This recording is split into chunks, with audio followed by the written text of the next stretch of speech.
شیطان جب قید ہوتا ہے تو زنجیریں کھل جاتی ہیں تو نمازی بڑھنا شروع ہو جاتا ہے. اس کے بعد جو گھٹتے ہیں نا تو شیطان کی وجہ سے نہیں، اپنی عادت اور سستی کی وجہ سے. پہلے 2-3 دن بڑا جوش ہوتا ہے، پھر اس کے بعد گھٹتے ادھے کو پھر نکل جاندے ہیں، ادھے رہ جاندے ہیں. تو تراویح میں بھی پہلے پوری مسجد بھرے گی، پھر ایک صف جائے گی، پھر دوسری جائے گی، پھر تیسری جائے گی. تو بھائیو یہ رمضان آ رہا ہے، دیکھو میں ہاتھ جوڑتا ہوں، نماز 5 وقت سارا سال فرض ہے، لیکن روزے کی برکت سے کیا ہوتا ہے، شیطان قید ہو جاتا ہے تو وہ سارے بھاگے آ رہے ہوتے ہیں. اللہ سے مانگ لو اس رمضان میں کہ یا اللہ ایسی توفیق دے کہ موت تک نماز نہ چھوٹ. رمضان میں بہت سے لوگ رشوت لینا چھوڑ دیتے ہیں کہ نہیں جی ہن رمضان شریف آ گیا. رمضان شریف بھی تو آیا ہے، لیکن اصل میں شیطان قید ہوا ہے تو اب کہہ رہے نہیں ہن رشوت نہیں لینی، مہینے بعد لواں گے.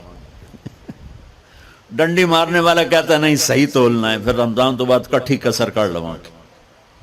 وہ کیا وجہ ہے پیچھے؟ ایک تو رمضان کی برکات ہیں، اور ایک شیطان کا قید ہونا ہے، اور ایک جنت کے دروازوں کا کھل جانا، دوزخ کے دروازوں کا بند ہونا، اللہ کے عرش کا پہلے آسمان پہ مستقل ڈیرا ڈال دینا، اور پھر اعلان کرنا ہے کوئی بخشش آنے والا ہے، کوئی معافی مانگنے والا ہے، کوئی توبہ کرنے والا ہے، کوئی جنت مانگنے والا ہے، کوئی دنیا مانگنے والا، آؤ مانگو.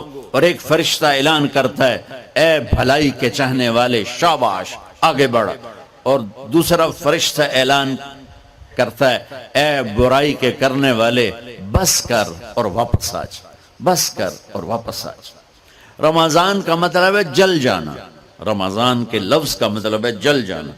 جلنے کا مطلب کیوں ہے اس میں کہ رمضان میں اللہ سارے گناہوں سے اپنے بندوں کو پاک کر دیتا ہے اور ان کے گناہوں کو جلا دیتا ہے، جس سے وہ پاک ہو کر سونا آگ میں جل کے خالص ہو کے باہر آتا ہے، روزہ رکھنے والا بھوک کی آگ میں جل کے خالص ہو کے باہر آ جاتا ہے، اللہ اس کے سارے گناہ معاف فرماتا ہے. دھیان نال سنیں جی، سب سے اعلیٰ درجے کا مسلمان، میرے نبی کا جواب، جو سارا دن مصلی پہ بیٹھا رہے، جو ہر سال حج عمرہ کرے، جو مسجد سے نہ نکلے، جو رات کو قرآن پڑھے، دن میں روزے رکھے. نہیں، سنو غور سے سنو، من سلم المسلمون لسانہ ویدہ، سب سے اعلیٰ درجے کا مسلمان فیصلہ بات کا وہ ہے جو اپنے مسلمانوں کو تکلیف نہ پہنچائے، داخل کرتا ہے. انسان ہے ہی وہ جو لا الہ الا اللہ محمد الرسول اللہ کا کلمہ پڑھتا ہو میرے رب کے نزدیک. نماز کیا ہے؟ نماز کیا ہے؟ بول بھائی. ہاں، میرا اللہ کہتا ہے ان الصلاۃ تنہا، اب آئی نہیں چل رہا،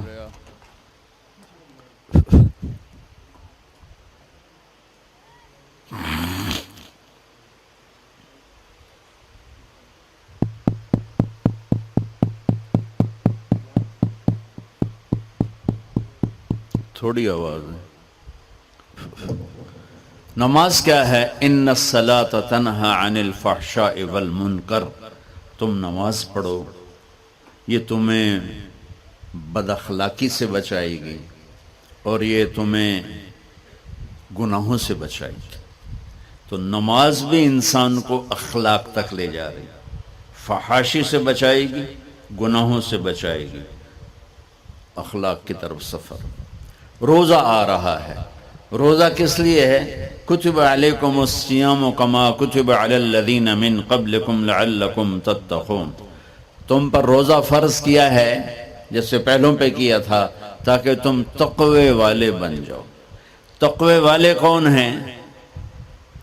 وسارعوا الی مغفرۃ من ربکم وجنۃ عرضها السماوات والارض اعدت للمتقین، کہ میرے بندو دوڑو جنت کی طرف جو تقوی والوں کے لیے. متقی کون ان دن تقوی والے یا اللہ کا؟ الذین ينفقون فی السراء والضراء، کا جو میرے نام پہ سخاوت کرتے ہیں، چاہے تنگ دست ہوں چاہے پیسے والے ہوں، چاہے تھوڑا مال ہوئے چاہے زیادہ مال ہوئے وہ میرے نام تے خرچ کر دینا. الکاظمین الغیظ، جو غصے کو پی جاتے ہیں، والعافین عن الناس، اور جو لوگوں کو معاف کر دیتے ہیں. اللہ تعالیٰ کہہ رہا ہے یہ تقوی والے ہیں. تو روزہ بھی اخلاق پہ لے جا رہا ہے. فمن فرض فیہن الحج فلا رفث ولا فسوق ولا جدال.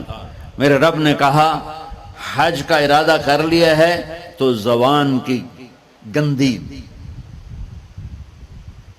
زبان کا گندا لہجہ اور زبان کے گندے بول سے بچو، لڑائی سے بچو، گناہوں سے بچو. تو حج بھی میٹھے بول پہ لا رہا ہے، لڑائی سے بچنے پہ لا رہا ہے، نافرمانی سے بچنے پہ لا رہا ہے.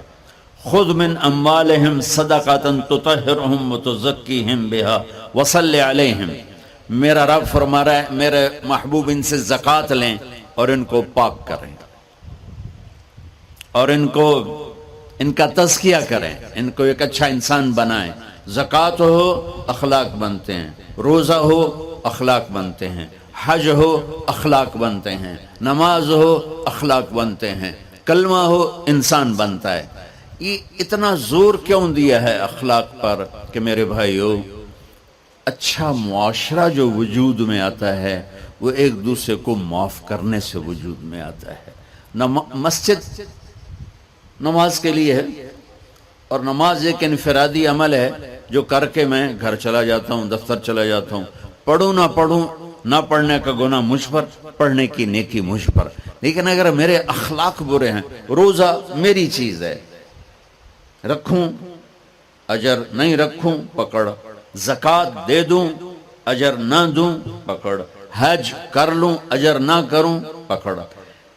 صرف میری ذات سے کے گرد ہے نماز بھی، روزہ بھی، حج بھی، زکوٰۃ بھی. لیکن برے اخلاق جتنا معاشرے میں میرا اثر ہے وہاں سب تباہی پھیلا دیں گے، اور اچھے اخلاق جتنا معاشرے میں میرا اثر ہے وہاں خوبصورتی کو پھیلا دیں گے. عبادت چھپ جاتی ہے. میں نے فجر پڑھی ہے کہ نہیں پڑھی آپ کو پتہ ہے؟ بولو، آپ نے پڑھی ہے یا نہیں پڑھی مجھے کوئی پتہ ہے نہیں ہے.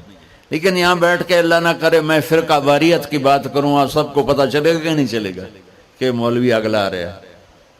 اور یہاں بیٹھ کے میں محبت کی بات کروں تو آپ کو پتہ چلے گا کہ نہیں چلے گا کہ یہ محمد مصطفیٰ صلی اللہ علیہ وسلم والے اخلاق بتا رہا ہے.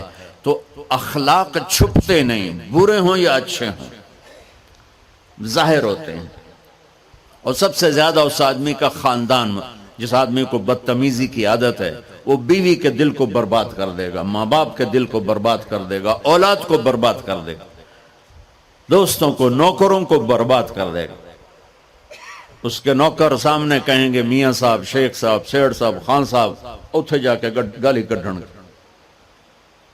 اور جس کے اخلاق اچھے ہوتے ہیں وہ اپنے گھر کو خوبصورت بنا دیتا ہے، رشتوں کو خوبصورت بنا دیتا ہے، ملازموں کو خوبصورت بنا دیتا ہے، اپنے کاروبار کو، اپنی زندگی کو، ہر پہلو اس کا خوبصورت ہو جاتا ہے. اچھے اخلاق لباس کی طرح ہیں جو میرا ہر عیب چھپا لیتے ہیں، اور برے اخلاق ننگے آدمی کی طرح ہے جس کا ہر عیب سامنے آ جاتا ہے.